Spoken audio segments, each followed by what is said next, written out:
Oi, gente rica! Simbora! 24º livro. Uhul! As Armas da Persuasão. O autor é Robert Cialdini. O título original desse livro é Influence, Science and Practice. Ou seja, influência, ciência e prática. Hoje eu vou fazer do lado de fora aqui, porque estava muito quente em casa e aqui está ventando muito. Espero que você curta. Bom, o autor, ele começa informando que, embora as experiências e pesquisas embasadas, as recomendações, as conclusões dele sejam assim dramatizadas e corroboradas por recursos assim com entrevistas, citações e observações pessoais, as conclusões se baseiam em pesquisas psicológicas controladas. Ele diz isso para que tenhamos assim a certeza de que o livro não é psicologia pop, mas o resultado de um trabalho cientificamente baseado, sabe? E porque o que a gente está vendo por aí é muita fake news e muita gente dando opinião de tudo, né, gente? Uma característica que eu achei assim, muito interessante neste livro é a capacidade de mostrar homens e mulheres de diferentes origens, diferentes classes sociais, reconhecendo como funcionou, no caso deles, um dos princípios psicológicos fundamentais que comandam assim a conduta humana. As descrições ilustram assim com facilidade, né, e frequência que podemos nos tornar vítimas do processo de persuasão em nossas vidas diárias, servindo de alerta, assim, para organizarmos nossas defesas. Ele se mostra assim muito corajoso para admitir que foi um grande trouxa durante toda a vida dele, pois foi assim uma presa fácil das investidas de vendedores ambulantes, arrecadadores de doações, operadores de telemarketing e diversos vendedores. Aqui está assim uma deixa para nós pensarmos sobre as nossas atitudes também, né? Então, tudo começou quando ele, como assim psicólogo social experimental, resolveu estudar a psicologia da persuasão, realizando assim experimentos com estudantes universitários no laboratório. A intenção dele era assim descobrir quais princípios psicológicos influenciavam a tendência a concordar com uma solicitação. Após um tempo de pesquisa, ele descobriu que, na verdade, ele precisaria investigar os profissionais da persuasão e não os persuadidos, pois eles realmente sabem o que fazem e assim representam a maior rica fonte de informação sobre a persuasão. Então, ele mergulhou sistematicamente no mundo dos vendedores, arrecadadores de doações, publicitários, sabe? Ele trabalhou em restaurante como garçom, ele fez de tudo, gente. Ele também confessa que grande parte dos dados apresentados nesse livro surgiram da sua experiência, se disfarçando, né, como um profissional da persuasão. Após 3 anos de participação ativa, Robert Cialdini, ele descobriu que os profissionais da persuasão, além de empregar milhares de técnicas para convencer a maioria delas, se enquadram em 6 categorias básicas, que são, sendo que cada uma delas é assim governada por um dos princípios psicológicos fundamentais que comandam a conduta humana. Então, ele organizou assim esse livro, que eu vou fazer o resumo para você, neste dia lindo, maravilhoso, em torno desses 6 princípios que são reciprocidade, coerência, aprovação social, afinidade, autoridade e escassez. Hoje, gente, está uma lua linda ali nascendo. Eu não vou perguntar se você está pronto para começar. Eu diria a você, não assista este vídeo. Desligue, passe para outro vídeo. Olha o seu dedo.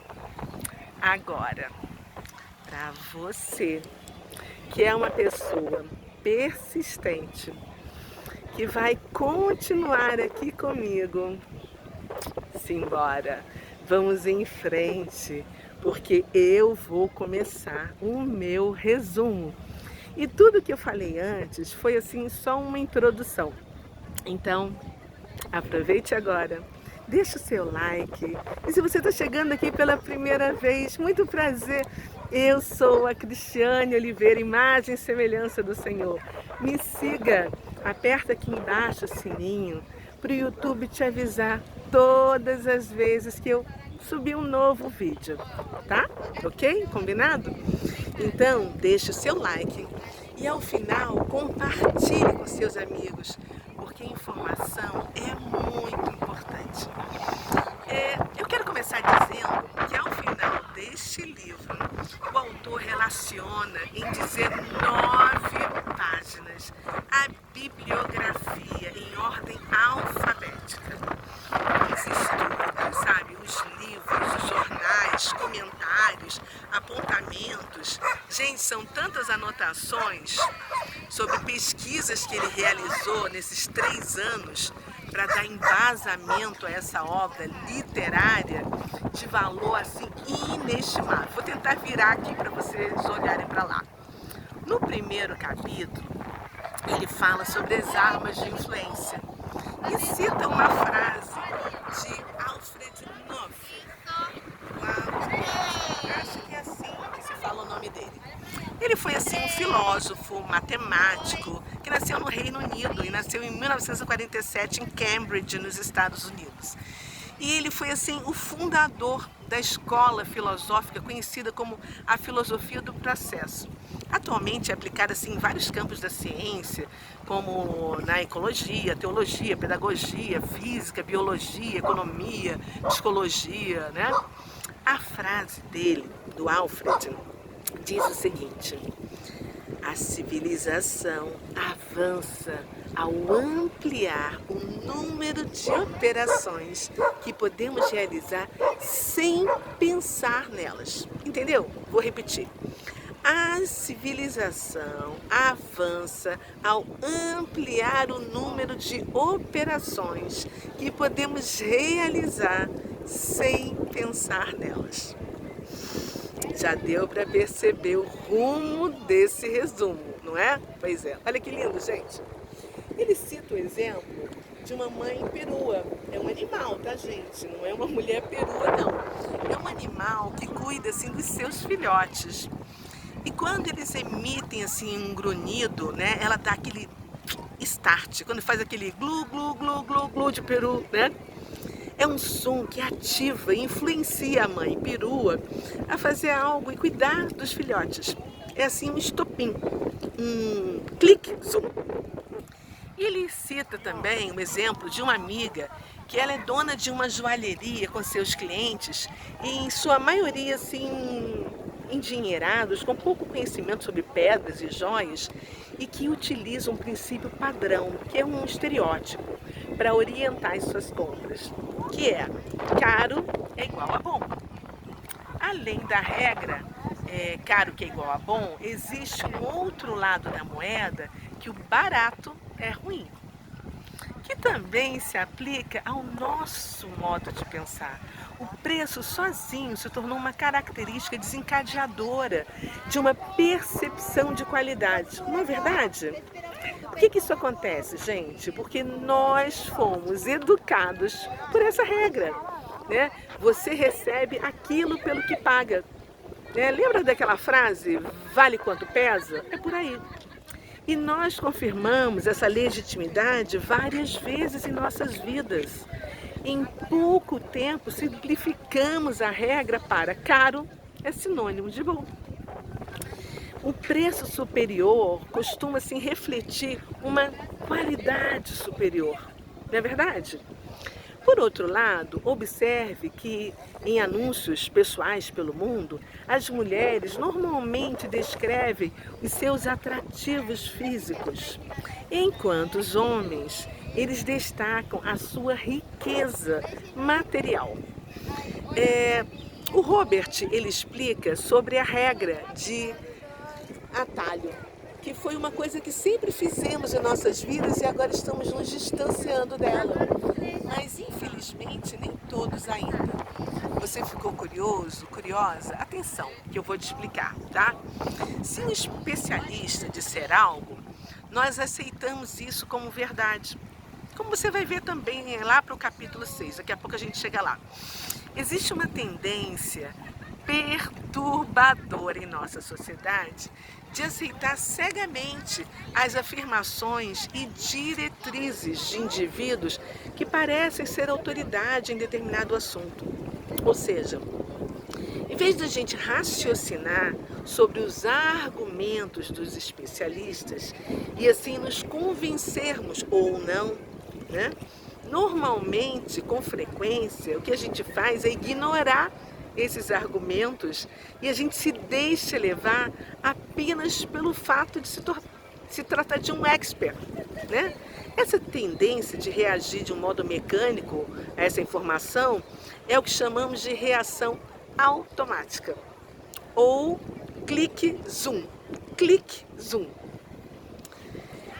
Isso foi o que nós fizemos a vida inteira, gente, assistindo os telejornais, a TV, né, do Bobinho, dentre outras. As novelas trouxeram tantas informações. Antes dessa crise se instalar no mundo, gente, no início do ano passado, nós acreditávamos piamente neles. A tendência é reagir assim numa análise minuciosa de todas as informações. Podia ser chamada de reação controlada. Uma série de pesquisas de laboratórios mostrou que as pessoas tendem a lidar com as informações de forma mais controlada quando têm desejo e a capacidade de analisá-las cuidadosamente. Caso contrário, estarão mais propensas a usar a abordagem mais fácil do clique zoom e sair por aí, divulgando até fake news. Você está entendendo o que eu estou falando? Está relacionando alguma coisa com o que está acontecendo ao nosso redor? Pois é. O autor pontuou também que as pessoas costumam reagir de forma assim controlada e racional somente quando têm o desejo e a necessidade, a vontade de fazê-lo. E as outras continuam assim infladas dentro da bolha, porque se aproveitam da narrativa e não fazem questão de sair.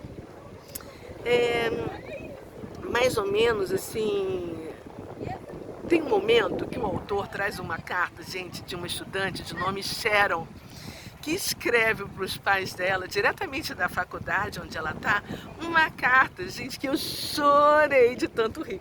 E eu confesso que eu quase fiz xixi nas calças.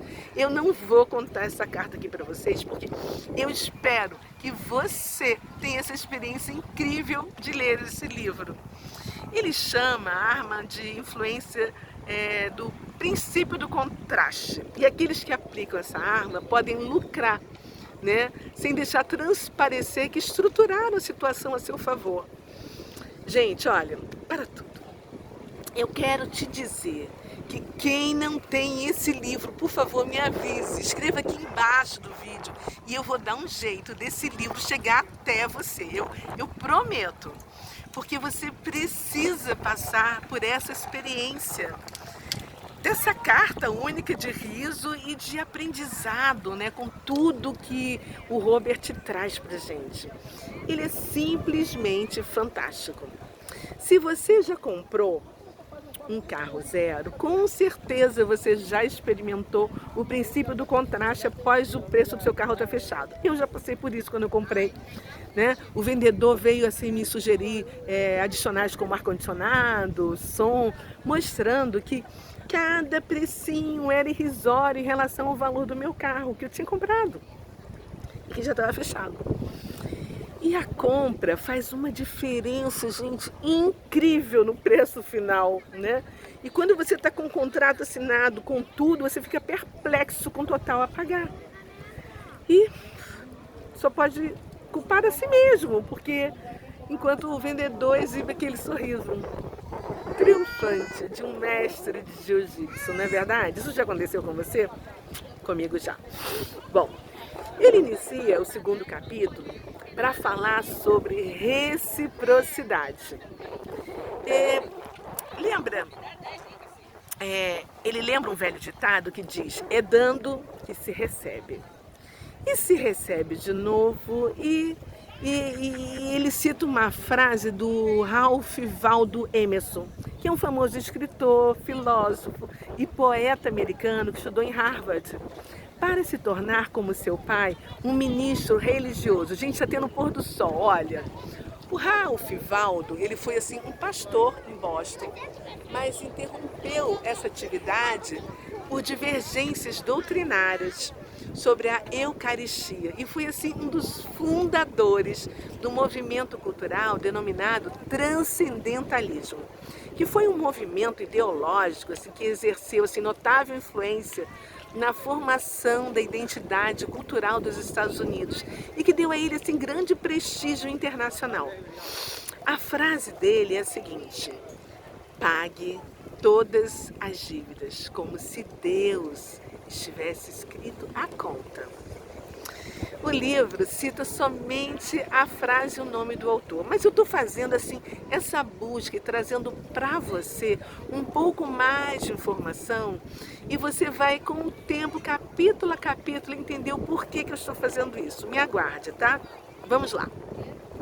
O tema reciprocidade diz que a regra diz, né, que nós devemos retribuir com a mesma moeda o que a pessoa nos concedeu. Em virtude da regra da reciprocidade, nós somos obrigados a retribuir no futuro os presentes, os convites, os jantares, as coisas que recebemos agora. A própria expressão de agradecimento, muito obrigada, reflete esse dever do recebimento dessas coisas. Todas as sociedades seguem essa regra. Os antropólogos sociais, eles acham que essa rede de gratidão é um mecanismo adaptativo singular dos seres humanos. A sensação de obrigação futura, amplamente compartilhada, rigorosamente obedecida, fez uma diferença enorme na evolução social humana. Porque significou que uma pessoa podia dar algo assim, seja comida, energia, cuidados com a pessoa, com a certeza de que a dádiva não estaria se perdendo. A regra da reciprocidade assegura que quer o fruto de nossas ações seja doce, quer seja amargo, nós colhemos sempre o que plantamos. Ele cita várias histórias com exemplos de reciprocidade e mostra que todos nós já presenciamos em algum restaurante que já fomos, né, que até os garçons já descobriram que, por exemplo, oferecer um bombom ou uma pastilha de hortelã ao entregar a conta aumenta bastante, né, as gorjetas. É dando que se recebe. Das interações sociais é reconhecido bem antes da fase adulta, gente. Teve uma história de uma professora de inglês do 5º ano que escreveu para o Robert Cialdini contando sobre um teste que ela aplica sobre o emprego correto dos tempos verbais. Assim, a pergunta era assim, a seguinte: qual o futuro do eu dou? Pontinho, pontinho, pontinho. E um garoto respondeu: o futuro do eu dou é eu recebo. Gente, ele pode ter confundido, né, a regra gramatical específica, mas entendeu muito bem essa regra social ampla da reciprocidade. No momento que nós estamos vivendo, nós devemos ficar assim atentos de forma redobrada em relação, por exemplo, aos medicamentos, aqueles negócios que a gente leva aqui assim no braço, né? Você sabe o que eu estou falando, né? Eu não vou pronunciar para não dar nenhum problema no meu vídeo, porque eu não quero, né?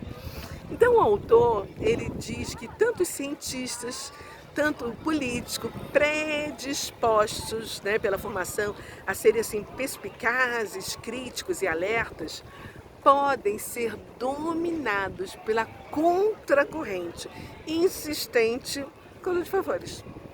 Gente, cuidado, tá? Com muitas autoridades eleitas e nomeadas que se consideram acima das regras da nossa Constituição, etc.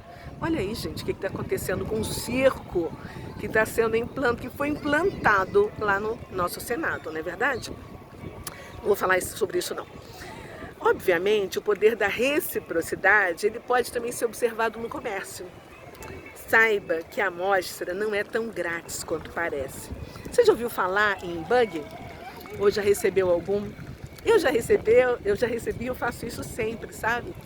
Além de escritora, eu sou consultora de beleza da Mary Kay. E eu vou te ensinar como isso funciona. Eu pego uma sacolinha, entrego com alguns produtos, por exemplo, de limpeza de pele, para as minhas clientes. E a cliente da vez, ela experimenta por 2 dias. Eu deixo com ela, explico como ela deve usar e fica com ela durante 48 horas. E deixo também um catálogo com todos os produtos da minha empresa. Quando eu volto para buscar no horário que eu marquei, ela me devolve e fica tão feliz por eu ter deixado os meus produtos com ela, em total confiança, que sempre acaba comprando alguma coisa comigo. Se não compra aqueles produtos todos, pelo menos ela compra alguma coisa no meu catálogo. E assim eu sempre tenho clientes que compram cada vez mais produtos da minha empresa, porque eu faço com que ela conheça cada vez mais produtos do meu portfólio. Você está entendendo? A regra da reciprocidade governa muito essas situações de natureza assim, puramente interpessoal, nas quais nem dinheiro nem a troca comercial estão em jogo. A regra foi criada para promover o desenvolvimento de relacionamentos recíprocos entre os indivíduos. Eu aprendi que a verdadeira reciprocidade você ativa quando assim, espontaneamente você age em benefício de uma pessoa, resolvendo o problema dela, resolvendo alguma coisa que vai fazer com que essa pessoa fique assim, com um tipo de dívida com você. Por exemplo, toda semana eu estou aqui oferecendo esse resumo para você ao longo do ano, né, passando informações importantes sobre livros incríveis que talvez você não tenha tido tempo de ler na sua vida. Ou se você já leu, você está tendo a oportunidade de acompanhar o meu ponto de vista através dos meus olhos, para comparar com a sua leitura. Eu já estou fazendo isso, gente, há 6 meses. Esse é o 24º livro. Isso acaba gerando reciprocidade, ao ponto de você querer fazer alguma coisa por mim, para me retribuir esse transbordo que eu estou te oferecendo semanalmente, de forma gratuita, né? E eu faço isso pelo simples fato de amar leitura e querer indicar livro para as pessoas, porque eu sou uma escritora, amo ler e sou ghostwriter. Então eu tenho certeza que quando eu peço para você, tipo assim, poxa, deixa o seu like, me siga, aperta o sininho aqui embaixo, deixa uma mensagem escrita aqui embaixo para mim, compartilhe o meu resumo com pelo menos 2 amigos, eu tenho certeza que as pessoas prósperas como você atendem o meu pedido, porque são assim pessoas gratas, entendeu? Você é uma pessoa grata, abençoada. E o meu trabalho aqui é orgânico. Eu não faço nada diferente. Todas as pessoas que entraram no meu canal vêm através de indicação de outras pessoas. E é uma forma muito tranquila. Já uma pessoa que não é grata, né, também não tem assim, preocupação com a reciprocidade, porque é uma pessoa assim escassa, você está entendendo? Por mais que eu dê, ela vai ficar aí do outro lado só sentindo assim inveja e não é capaz de deixar um like, nem um dislike. Ela não compartilha nada, ela não compartilha saberes, porque é uma pessoa egoísta que passa assim se arrastando pela vida, em vez de entrar no processo de transbordar na vida dos outros. Você está entendendo? A regra da reciprocidade, ela não se limita à pessoa que recebeu, mas ela também pode se estender à família cujo membro recebeu assim alguma ajuda e a família ficou grata e se sentiu assim em dívida e acaba retribuindo também. Isso é muito legal, né?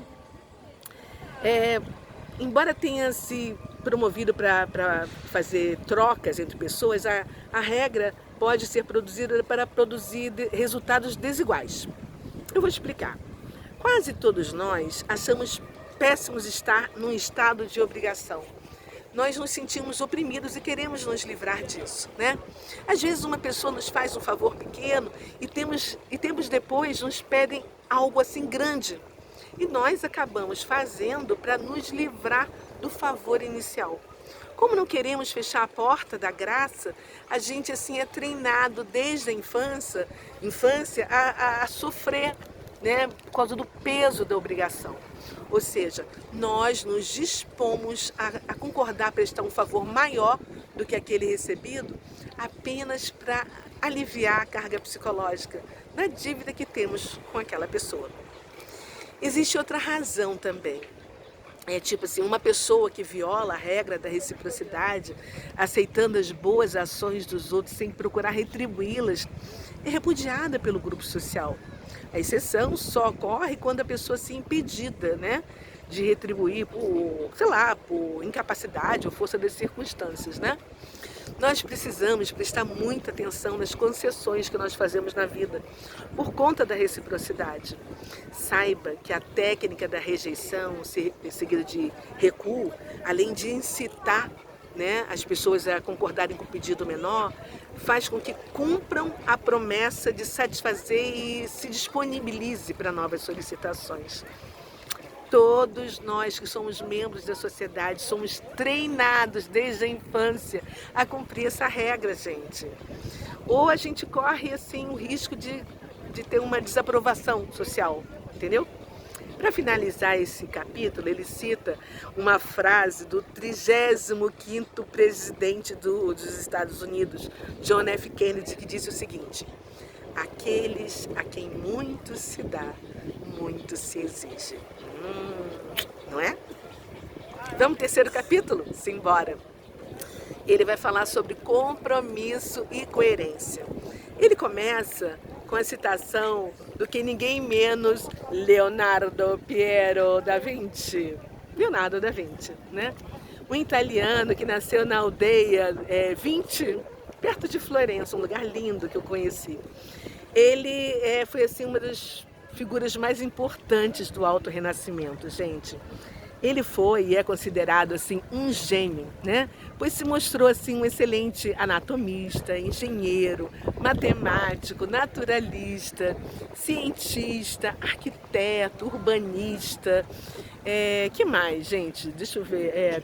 Filósofo, físico, botânico, inventor, escultor, poeta, músico. Gente, o cara era fera, sabe? E além de tudo isso, ele foi assim um dos pintores mais famosos do mundo.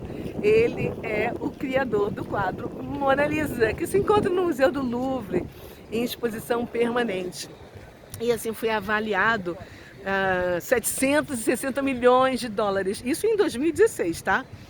Agora em 2021, não sei quanto é que tá. Vou procurar saber. Então, gente, a Gioconda, ou a Mona Lisa, é um dos retratos mais emblemáticos da história da pintura e um dos sorrisos mais famosos do mundo. Todas as vezes em que eu estive em Paris, eu fiz uma visitinha lá para ela na sala 6 da Ala Denon. Todas as vezes não, mentira, tá? Porque em 2019, final de 2019, eu estive lá em Paris e eu não fui visitá-la. Acabei não entrando no Louvre. E quando você olha pela primeira vez, você assim se decepciona. Sabe por quê? Imagina assim uma tela pequenininha, é uma telinha, gente, assim, de mais ou menos 70 e acho que 77 por 53 centímetros, algo assim. Pega uma régua e meça aí para você ver. Mas, gente, vale a pena imaginar o Leonardo da Vinci assim dando trocentas pinceladas por 4 anos para conseguir aquele efeito surpreendente. Vamos à frase dele? Diz o seguinte: mais fácil resistir no princípio do que no final. Pensa nessa frase, corretíssima, né? Pois é, vamos cortar o mal pela raiz. Um estudo realizado por uma dupla de psicólogos canadenses descobriu algo fascinante sobre apostadores de cavalo. Logo após fazerem as apostas, eles estão mais confiantes. Sabe por quê? Porque na cabeça deles As perspectivas melhoram substancialmente depois deles terem adquirido o bilhete. Olha que loucura! Sabe o que é isso? É o nosso desejo, gente, de ser e de parecer coerente com o que já fizemos. Esse desejo é assim um motivador central do comportamento. As pessoas cujas assim, as crenças, palavras e ações não condizem é vista assim como uma pessoa confusa, hipócrita e até mentalmente doente. E por outro lado, um alto grau de coerência costuma estar associado à força pessoal e intelectual. É a base da lógica, da racionalidade, da estabilidade, da honestidade. Ser coerente é julgado ser importante, às vezes mais do que está certo, tá? Na maior parte das vezes, nós nos sairemos melhor de nossa abordagem dos fatos se ela sim estiver acompanhada de coerência. Sem ela, nossas vidas seriam assim difíceis, instáveis e desconexas. Olha que loucura! Existe também uma segunda atração mais perversa da coerência, que às vezes, sabe, não é o esforço do trabalho cognitivo difícil que nos faz a atividade pensante, mas as suas penosas consequências. Protegidos pela fortaleza da coerência rígida, nós podemos ser impermeáveis aos ataques da razão. As pessoas se escondem dentro das muralhas da coerência para se proteger das consequências incômodas do ato de raciocinar. Coerência e compromisso. Vamos falar sobre compromisso. Eu vou contar uma historinha que ele fala no livro que você vai entender rapidinho. Quais são as estratégias de compromisso e como elas são usadas contra nós por todo tipo de profissional da persuasão. Cada uma delas pretende assim nos convencer a praticar uma determinada ação ou fazer assim uma declaração que nos induzirá ao consentimento posterior por meio das pressões por coerência. Por exemplo, ele fala que antes do Natal as lojas lançam um brinquedo X e fazem propaganda. Aí as crianças pedem aos pais: eu quero esse presente, eu quero isso de Natal. Na época de Natal, eles colocam um número insuficiente dos brinquedos nas lojas e os pais não conseguem comprar para os filhos e compram outros presentes. Só que no final de janeiro, início de fevereiro, as propagandas voltam com força total e as crianças cobram dos pais, né? Esquecendo dos presentes que ganharam, né? Porque elas querem aquele presente que elas viram no Natal e pediram no Natal. Então os pais vão às lojas e dão assim lucro para elas fora da época, por causa da coerência e do compromisso. Entendeu a jogada das táticas de persuasão sutis que acontecem? Quantas lojas não fazem isso conosco? Pensa nisso. Uma razão pela qual os testemunhos escritos são eficazes por transformar as pessoas é a sua facilidade de se tornarem assim públicos. Sempre que alguém assume uma posição diante dos outros, né, surge assim um impulso em manter aquela posição para ser assim uma pessoa coerente, né? Se eu digo assim, eu vou parar de fumar, eu vou parar de beber, eu vou parar de comer doce, eu vou parar de tomar refrigerante, se você falar na frente de muitas pessoas, está comprovado que quanto maior o esforço envolvido no compromisso, maior será a sua capacidade de influenciar as atitudes da pessoa que o assumiu. Isso é incrível, né? Vamos para o quarto capítulo? Vamos embora! A aprovação social. Ele inicia com a frase: onde todos pensam igual, ninguém pensa muito. Essa frase é do Walter Lippmann, um judeu de família riquíssima que nasceu nos Estados Unidos, estudou em Harvard, foi escritor, jornalista, comentarista político e se tornou famoso por introduzir o conceito de Guerra Fria. Ele assim, foi assim, um dos críticos mais proeminentes. Escreveu em 1922, na época da Semana Moderna, Opinião. Ele era um cético, né? Ele achava que as pessoas não traduziam as informações. Ele achava que a imprensa não transmitia a verdade. Lippmann foi um precursor da tradução sociológica da construção social da realidade. Os estereótipos permitem que as pessoas tenham a sensação de compreensão da realidade, ainda que os juízos não tenham base empírica sólida. Eu gosto muito, gente, de prestar atenção assim nessas frases que o autor inicia cada capítulo e nas pessoas citadas. Sabe por quê? Elas fazem parte das entrelinhas deixadas pelo autor. É como um estudo da Bíblia. Tem muito mais a informar para aqueles que a buscam em verdade e em espírito. O tema desse capítulo é assim, aprovação social. Nós decidimos o que é correto, descobrindo o que as outras pessoas acham que é correto. Consideramos o comportamento adequado em dada situação na medida em que o que vemos, né, ser seguido pelos outros, nós achamos que cometemos menos erro, achando que pelas evidências sociais do que contra elas, entendeu? Agora fique pasma com a informação que eu vou te dar. 95% das pessoas são imitadoras e apenas 5% são iniciadoras. Essas 95% das pessoas são mais persuadidas pelas ações dos outros do que qualquer prova que possamos oferecer. O princípio da aprovação social diz que quanto maior o número de pessoas que acham uma ideia correta, mais o indivíduo vai considerá-la correta.